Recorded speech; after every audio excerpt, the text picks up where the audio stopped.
நாங்களோ எழுந்து நிமிர்ந்து நிற்கிறோம். உற்சாகமா கையை தட்டலாம். ஹல்லேலூயா, ஹல்லேலூயா. அடுத்து நெக்ஸ்ட். அவ்வளோதானா? ஒரு முறை கூட வாசி. அவர்கள் முறிந்து விழுந்தார்கள், நாங்களோ எழுந்து நிமிர்ந்து நிற்கிறோம். உற்சாகமாக கையை தட்டுங்க. நம்ம தேவன் சத்துருக்களை அடிக்கிற தேவன் இல்லையா? உன்ட பழைய 2 பேரும் இருக்காங்களா இல்லையா? இப்போ லிஸ்ட்டில் 2 பேரும் உயிரோடு தான் இருக்காங்க. உயிரோடு தான் இருக்காங்க. என்ன நியாய தீர்ப்பு கொடுக்கலாம் 2 பேருக்கும்? உன்னை ஏமாத்தின 2 புருஷர்களுக்கும் என்ன நியாய தீர்ப்பு கொடுக்கலாம்? சத்துருக்கள் விழுந்து நொறுங்கினார்கள், நாம நிமிர்ந்து, அதை குனிஞ்சல்ல, மற்றவர்கள் மத்தியில் தலை குனிஞ்சல்ல, நிமிர்ந்து நிற்கிறோம். பலனோட நிற்கிறோம், கர்த்தருடைய கிருபையோட நிற்கிறோம். அல்லேலூயா, அல்லேலூயா. அப்போ என்ன தீர்ப்பு நீயா வாயால் சொல்லு. கர்த்தருடைய தீர்ப்பெல்லாம் வித்தியாசமாக இருக்கும், அது யாரும் நம்ப மாட்டாங்க. என்ன தீர்ப்பு கொடுக்கலாம் சொல்லு. உங்கள் கருத்து தானே கேட்டேன், ஆண்டவர் கருத்தை நான் போய் சொல்லலாம். உங்கள் கருத்து. உன்னை ஏமாத்தினா 2 புருஷர்களுக்கு என்ன தண்டனை கொடுக்கலாம்? வாயால் சொல்லு. ஃபோனெல்லாம் சுவிட்ச் ஆஃப் பண்ணி வச்சுடுங்க. நான் கொஞ்சம் கோபக்கார டைப் ஆகும். ஃபோன் சத்தெல்லாம் எனக்கு காதில் கேட்கக்கூடாது. டப்புன்னு சொல்லு. டப்புன்னு சொல்லு. என்ன தண்டனை கொடுக்கலாம்? மன்னிப்பா, தண்டனையா, இல்லை அவர்கள் தான் உனக்கு வேணுமா? ஏன்னா நீ கேட்டிருக்கல, இழந்ததை திரும்ப தரணும்னு. அப்போ அது பொன்னும் பலி மட்டுமல்ல, இழந்த புருஷர்களையும் திரும்ப தர வேண்டியது வரும். உற்சாகமா கையை தட்டுங்க. அதனால என்ன வேணும்னு தெளிவா சொல்லு. கோர்ட்டு கேஸில் இழந்து போன பொருளை தான் நீ மனசில் வச்ச. என்னுடைய பணம் நகை எல்லாம் வேணும். அப்போ அந்த 2 பேரும் வேண்டாம். அப்போ இந்த 2 பேருக்கு என்ன தண்டனை கொடுக்கலாம் சொல்லு. நான் இப்போ என்ன சொல்கிறேன், வேண்டாம்னு சொல்லியாச்சு இல்லையா? இப்போ அவர்கள் என்ன தண்டனை கொடுக்குறேன்னு தான் நான் உன்ட்ட கேட்குறேன். இப்போ நீ எனக்கு ஜட்ஜ்மெண்ட் எழுதாத, உன்ட்ட கேட்குறேன். ஓம் புருஷன் ஒன்னால் பாதிக்கப்பட்ட 2 பேர், சரி, அவர்களால் நீ பாதிக்கப்பட்டிருக்கு. அவர்கள் என்ன தண்டனை கொடுக்கலாம் வாயால் சொல்லு. கர்த்தரை நிறைவேற்ற போகிறார். சும்மா சங்கூதத்தில் நான் வந்து நிற்கிறது சொல்ல தெரியல. ஏதாவது தண்டனை. உன்னை ஏமாற்றி உன்னுடைய வாழ்க்கையை பாழாக்கின 2 புருஷர்களுக்கு என்ன தண்டனை கொடுக்கலான்னு சொல்ல.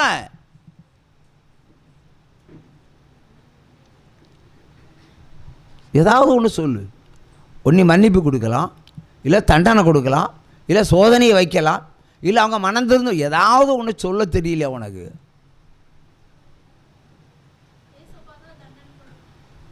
ஏசப்பா தண்டனை கொடுக்கணும். நான் உன் கருத்தை தான் கேட்டேன். நான் மறுபடியும் சொல்லியிருக்கிறேன். இயேசு என்ன தண்டனை கொடுக்க போகிறாருன்னு நான் சொல்லுவேன். நீ என்ன தண்டனை கொடுக்க விரும்புகிறாய்? டைம் போயிட்டுருக்கு. அது என்ன சொல்ல தெரியல. ஏதாவது நான் சொல்ல குழு தந்திருக்கல, சாய முடிச்சுருவோமா,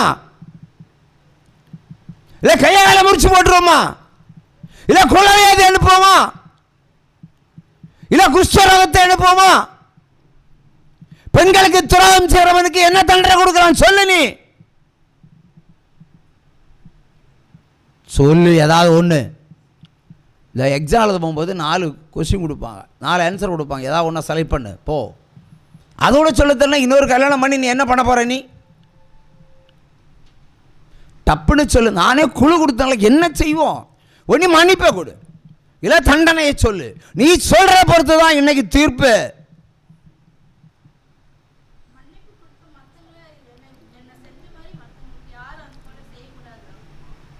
உனக்கு செஞ்ச துரோகத்தை அவன் செய்யக்கூடாது. சரி உட்காரு. ரொம்ப கஷ்டப்பட்டு தான் சொல்கிறேன். ஆன்சரை பிடுங்கி தான் வாங்க வேண்டியது. உட்காரு. அல்லேலூயா, அல்லேலூயா, அல்லேலூயா, அல்லேலூயா, அல்லேலூயா அல்லேலூயா அல்லேலூயா அல்லேலூயா அல்லேலூயா அல்லேலூயா அல்லேலூயா. அப்பா பிதாவே உமக்கே ஸ்தோத்திரம். அப்பா பிதாவே உமக்கே ஸ்தோத்திரம்.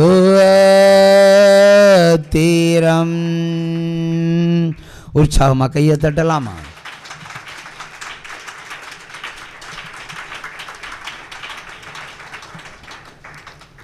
ஒரு பொண்ணுக்கு திருமண வாழ்க்கை மிகவும் முக்கியமான ஒரு டேர்னிங் பாயிண்ட்.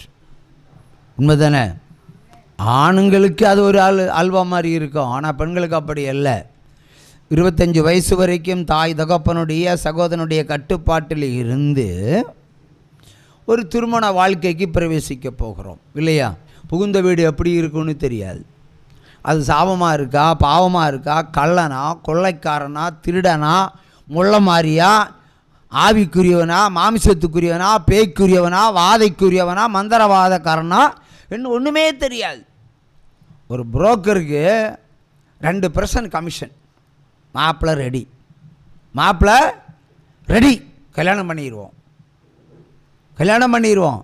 அங்கே அதுக்கு பிறகு தான் பிரச்சனையே ஆரம்பம். உற்சமாக கையை தட்டலாம்.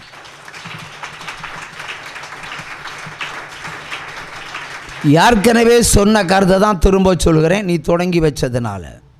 அதாவது ஒரு பெண்ணை திருமணம் செய்து கொடுப்பதற்கு முன்பாக பெற்றோர்கள் பிள்ளையினுடைய சாபத்தையும் பாவத்தையும் போக்குவித்த பிறகுதான் கல்யாணம் பண்ணி கொடுக்கணும்.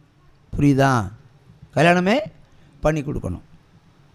அதான் சாபத்தை கழுவுதல். ஒரு ஆணாகிலும் பெண்ணாகிலும் பிறந்தால் இந்த பூமியில் சாபம். நாம் பிறந்தாலும் சாபந்தான், என் பொண்டாட்டி பிறந்தாலும் சாபந்தான். 2 பேருடைய சாபத்தையும் கழுவாமல் எவ்வளோ தூரம் ட்ராவல் பண்ணாலும் திருமண வாழ்க்கை என்பது போராட்டம்தான். யாருக்கும், பெண்களுக்கு குறிப்பாக. நீங்கள் ஜெபம் நீங்கள் ஆண்டவரையும் நமக்கு சுத்தமான கல்யாணம் நடக்கட்டும்னு சொல்லுவீங்க. இல்லைன்னா இந்த மாப்பிள்ளை எனக்கு பிடிச்சிருக்கு, என்னை கல்யாணம் பண்ணி தாங்கன்னு கேட்பாங்க. பிடிவாதத்தில் கேட்குறான்.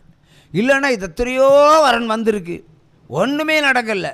அதனால் என்ன செய்யணும்? வந்த வரனை முடிச்சுடுவோம். கர்த்தருடைய திட்டத்தையும் கர்த்தருடைய சித்தத்தையும் அறிந்து கல்யாணம் பண்ணினா ஒரு பையனுக்கு ஒருத்தி போதும். புரியுதா? ஒரு பொண்ணுக்கு ஒருத்தம் போதும். இது அப்படி இல்லை.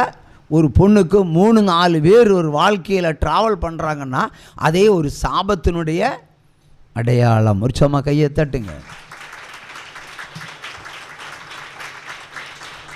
கல்யாணத்துக்கு முன்னாடி செய்ய வேண்டிய காரியத்தை செஞ்சுருந்தால் இந்த மாதிரி ஒன்று சம்பவம் நடக்காது. யாராவது கல்யாண அப்ளிகேஷனாக என்னட்ட கொண்டு வந்தால் முதல்ல என்ன சொல்லுவேன்? உன் சாபத்தை கழுவு, உன் பாவத்தை கழுவு, அப்புறமா கல்யாணம் பண்ணிக்கலான்னு சொல்லுவேன். அது யாரும் ஒத்துக்கிட மாட்டேன். என் ஊழியத்தில்னா யாராவது ஏற்றுக்கிடுவாங்களா? ஏற்றுக்கிடவே மாட்டாங்க. ரொம்ப கஷ்டமாக இருக்கும். இந்த வயம்புன்னு ஒரு பொருள் இருக்குது தெரியும்ல? பச்சை கிளிக்கு கொடுத்தா அதே பேசுன்னு சொல்லுவாங்க. அது வாயில் தடவி விட்டாச்சுன்னா அது கசக்கும். வேத வசனம் உங்களுக்கு என்னுடைய ஊழியத்தை பொறுத்தவரையில் கசக்கும். ஸ்ட்ரைட்டாக சொல்லிடுவேன். யார் வந்தாலும் முதல்ல பொருத்தனை செலுத்திட்டு வா, அப்படி தான் சொல்லுவேன். அதுக்கு ஏகப்பட்ட விமர்சனங்கள் எல்லாம் உண்டு. ஆனால் நான் சொல்கிறதுல ஒரு பிழை இருந்தால் நீங்கள் தைரியமாக ஒரு கடிதத்தை எடுத்து, ஒரு பேப்பர் எடுத்து அந்த கருத்தை என்னட்ட கேட்கலாம். உங்கள் சந்தேகத்தை எல்லாம் வைக்கலாம். நான் சரியான வசனத்தோடு பதில் தரலாம். மாறாக வாட்ஸ்அப்பில் ரீல் விடலான்னா கோர்ட்டு உள்ள போய் நிற்க வேண்டியது வரும். நான் வேறு மாதிரி ஊழியக்காரன் சொல்லியிருக்கிறேன். ஏன்னா சம்பவங்கள் நிறைய நடந்துட்டு இருக்காதனால சொல்கிறேன். ஒரு பிழையை சுட்டி காட்டுவதற்கு தைரியம் இருந்தால் நீங்கள் மாத்திரமல்ல, இந்த உலக தொலைக்காட்சியில் கேட்குற அத்தனை சபை மக்களுக்கும் சொல்கிறேன், சவால் விட்டு விளக்கம் தருகிறேன். இந்த உருட்டல் மிரட்டல் ஒவ்வொரு ஊழியத்திலையும் ஒரு நாளை கடக்கிறது ரொம்ப கஷ்டமாக இருக்குது. ஆனால் நான் தான் உண்மையை தான் சொல்லுவேன். உண்மையை தவிர வேறு ஒன்றும் இல்லை. நீ தொடங்கி வச்ச சரியா? நீ கல்யாணம் பண்ணும்போது நீ பரிசுத்தமாக பரிசுத்தம் இல்லைன்னு உனக்கு தெரியாது. நீ சாபத்துக்குரியவளா சாபம் இல்லாதவளான்னு உனக்கு தெரியாது. ஒருவேளை நீ பரிசுத்தமாக இருந்தாலும் வரப்போறவை சபிக்கப்பட்டவனா இல்லையான்னு உனக்கு தெரியாது. தெரியணும்னா யார்கிட்ட வரணும்? ஊழியக்காரர்கிட்ட தான் வரணும். ஏன்னா அதிகமாக தேவன் ஊழியக்காரர்கிட்ட தான் பேசுவார். சரியா பிரதர்? ஊழியக்காரன் மூலம் தான் பேசுவார். நீங்கள் ஊழியக்காரனை வாயிலிருந்து எதை விழுது? தேவனுடைய வார்த்தையை கேட்க தான் வந்திருக்கீங்க. ஒரு பெண்ணுடைய வாழ்க்கை செதறி போகக்கூடாது என்பதற்காக இந்த சபையில் ஒரு ஸ்திரீக்கு நான் கல்யாணம் பண்ணி வச்சேன். தீர்க்க தரிசன அடிப்படையில் கல்யாணம் பண்ணி வைக்கல. அதுக்கு முன்னாடி ஒரு சம்பவம். மாப்பிள்ளை கேட்டாங்க, ஜெபம் பண்ணினேன். தொலை தூரத்தில் இருந்து ஒருவன் வருவான் என்று சொன்னார் ஆண்டவர். தொலை தூரத்தில் இருந்து ஒருவன் வருவான்னு சொன்னார். ஒரு குழந்தை பிறந்து என காலை பிடிச்சி தான் ஒரு குழந்தை ஆசீர்வாதத்தை பெற்றுக்கொண்டாள். இதே மாதிரியெல்லாம் காலை பிடிச்சி வச்சுக்கிட்டு சொன்னால், பிள்ளை செல்வன் தரலன்னா நான் போகவே மாட்டேன்னு ஒரே ஒப்பாரி. ஆணுடைய கோபம் அவன் மேலே நிறைய உண்டு. கையேடு என்னென்ன எடுக்க மாட்டா. யாராவது பார்த்தா என்ன பண்ணுவாங்க? நீங்கள் தான் சொல்லுங்கள். ஏன்னா காலை பிடிச்சி வச்சுக்கிட்டு பிள்ளை செல்வன் தராமல் போனால் நான் காலை பிடிய விட மாட்டேன் இன்னும் சொன்னால் யாராவது ஒரு அந்தி கிறிஸ்துவோ இல்லை ஒரு பொய் அபிஷேகத்துக்குரியவனோ வந்து பார்த்தால் எப்படி இருக்கும்? சொல்லுங்கள் சிஸ்டர். தவறை தான் சிரிப்பாங்க. நான் சொன்னேன், சீக்கிரமாக கையெடுவனை சீக்கிரமாக கொடுத்துருவார். அதே மாதம் கர்ப்பமானாள். உட்காருங்க. அவளுடைய கல்யாண கதை தான் நான் சொல்கிறேன். அவளுடைய திருமணத்தை தான் சொல்கிறேன். தூர தேசத்தில் இருந்து ஒருவன் வருவான்னு சொன்னார் ஆண்டவர். அவங்க போய் கோவை மாவட்டத்தில் சென்று மாப்பிள்ளையை ஃபிக்ஸ் பண்ணிட்டாங்க. இது என்னுடைய வார்த்தை, இது என்னுடைய சித்தம். வேத வசனத்தில் இருக்கு, அவன் தன் சுய இச்சை நிமித்தம் சிக்கல்ல சிக்குகிறான்.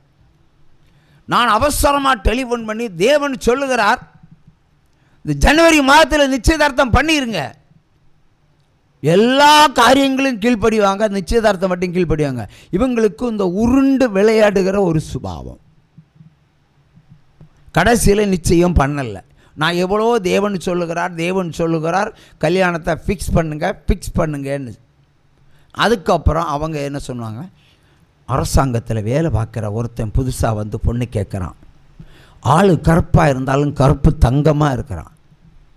அரசு வேலை இல்லை, அவன் தனியாக கார் ஓட்டுறவன்.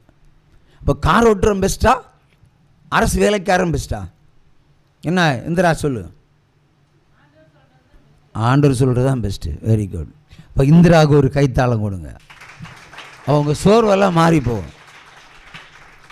அப்புறம் என்னாச்சு,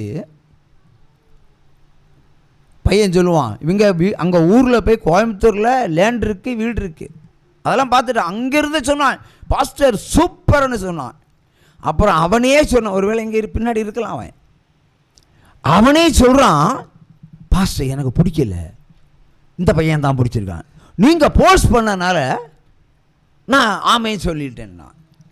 அப்போ உருட்டுனது ஊழியக்காரன் தலையை, அப்படி தானே? சரி, உங்கள் விருப்பப்படி ஆகட்டும். அதுக்கப்புறம் கேட்குறான், இந்த கல்யாணம் நடக்குமா பாஸ்டர்?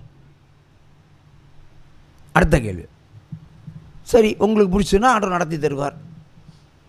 கல்யாணம் எல்லா வேலையும் நடந்து கொண்டு இருக்கிறது, ஃபிக்ஸ் பண்ணிட்டாங்க. நிறைய இஷ்யூஸ் வந்தது. அப்போ கூட சொல்லுவேன், இந்த கல்யாணம் நடக்கும், எனக்கு ஃபிக்ஸ் பண்ணியாச்சு, நடக்கும். திருமணத்திற்கும் 2 நாள் முன்னாடி, தேவ சுத்தம் 2 நாள் முன்னாடி ஒரு உபவாச கூட்டத்தில் அந்த சகோதரி மேடை ஏறி சொல்கிறார்கள், கம்மல் வரைக்கும் இல்லை, அதுவும் அடகு, 2 நாள் தான் இருக்கு. பந்தல் கட்டவில்லை, எதுவுமே இல்லை, எங்கள்கிட்ட எதுவுமே இல்லை. 2 நாள் தான் இருக்குது திருமணத்துக்கு.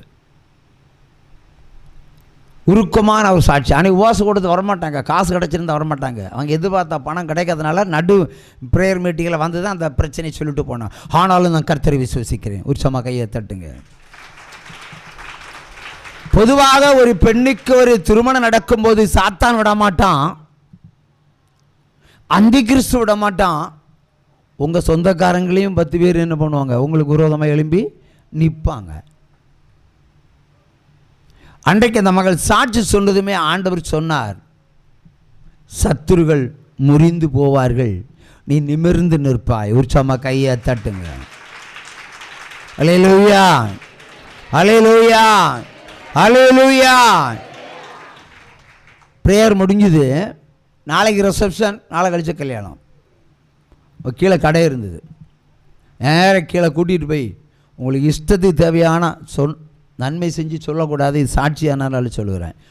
உங்கள் இஷ்டத்துக்கு தேவையான துணிமணிகள் எல்லாம் எடுத்துக்கிடுங்க.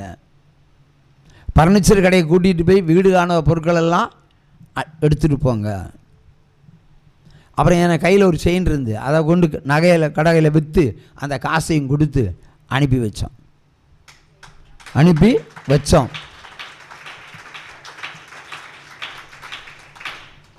தேவனுக்கு பிடிக்காத ஒரு காரியம் என்றால் மறுதலித்து போதல், பின்வாங்கி போதல். ரெண்டையும் செய்கிறவர்கள் விபச்சாரக்காரர்களை விட மோசமாய் தேவன் அடித்து பாழாக்குவார். இது வழக்கமான ஒரு காரியம். அப்போ நான் சொல்லுகிறேன், சகோதரிடத்தில் சொல்லுகிறேன், திருமணம் கம்பீரமாக நடக்கும், போய் தொடங்கி எல்லா காரியத்தையும் செய்யுங்க. அவங்க உற்சாகத்தோடு கல்யாண காரியங்கள் நடத்தாங்க. ரிசப்ஷன் முடிஞ்சது. அந்த மகள் என்னிடத்தில் ஃபோன் பண்ணுகிறாள், பாஸ்டர் மாப்பிள்ளைக்கு என்ன பேசணுமோ அதை விட 2 பவுன் அதிகமாய் தேவன் எங்களுக்கு வாய்க்க செய்தார். அதிசயங்களை காண பண்ணுகிற தேவன். அன்றைக்கு ஆண்டவர் சொல்லுகிறார், அவளுக்கு சொல்கிறார், திருமணம் என்பது ஒரு போர்க்களம். உனக்கு புகுந்த வீடும் உனக்கு ஒரு போர்க்களம்.